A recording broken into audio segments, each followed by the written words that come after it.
அது யாராவது ட்ரை பண்ணீங்களா? கரண்ட் வந்து ரொம்ப நாள் இல்லையா, நைட் எல்லாம் போயிடுதா? 6 மாசத்துக்கு கேட்காதீங்க. இப்ப என் வீட்டுல கூட கரண்ட் எடுத்துக்கோங்க. எனக்கு இந்த பிளேட்ல இருந்து கூட எப்படி கரண்ட் எடுக்கணும்னு தெரியும். ஆமா ஆமா, டெஸ்க் 2 வயர் சரியா அப்படி ஃபேன் போட்டு இப்படி உட்காந்துக்குவேன். என் வீட்டுல இருந்து எடுத்துக்கோங்க கரண்ட். என்ன கரண்ட் எடுக்க வரீங்களா? சும்மா தராங்க. நீங்க 6 மாசத்துக்கு கரண்ட் கேட்காதீங்க, கரண்ட் கேட்காதீங்க. சரியா? சோலார் சிஸ்டம் பாத்துக்கலாம். இந்த யங் ஜெனரேஷனுக்கு இதான் பிரச்சனை. இந்த மாதிரி வந்து நீங்க எந்த இம்பார்ட்டன்ட் விஷயத்தெல்லாம் நம்ப மாட்டீங்க. உங்களுக்கு நான் ஒரு சாம்பிள் காட்டுறேன்.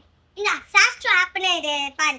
இதுல வந்து உன்னோட டேட் ஆஃப் பர்த், உன்னோட பிறந்த டைம் எல்லாமே போடு, உன்னோட வாழ்க்கை பற்றி புட்டு புட்டு வச்சிடும். என்னது? ஆமா, இந்த மாசம் வந்து ஜூன் மாசம் கூட அதுதான் எனக்கு அனுப்பிச்சு சொல்லிச்சு. இன்னைக்கு மண்டே, அடுத்து டியூஸ்டே, அது கூட கரெக்டா சொல்லிச்சு. அப்ப இது நல்ல ஆப் தானே? இந்த உனக்கு எவிடன்ஸ், உன் கண்ணு முன்னாடி எவிடன்ஸ் நான் உட்காந்துருக்கேன். இந்த நீ ஏத்திக்கோ சாஸ்ட்ரோ ஆப் ஏத்திருந்தா என்ன நாசமா போன் கட்டுதா? கரெக்டா தானே சொல்லுது? கரெக்டா சொல்லுதா?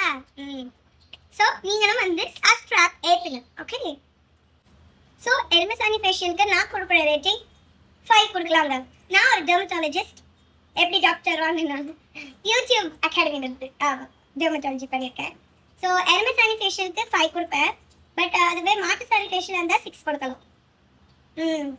முட்டையை வந்து கலக்கி அதில் வந்து மிளகாத்தூள்லாம் போட்டு தூவி நீங்கள் ஃபேஸ் போட்டுக்குவீங்களா? இதுக்கு 2 கொடுக்கலாங்க. இதுவே நாட்டுக்கோழி முட்டையாக இருந்தால் ஒரு 4 கொடுப்பேன்.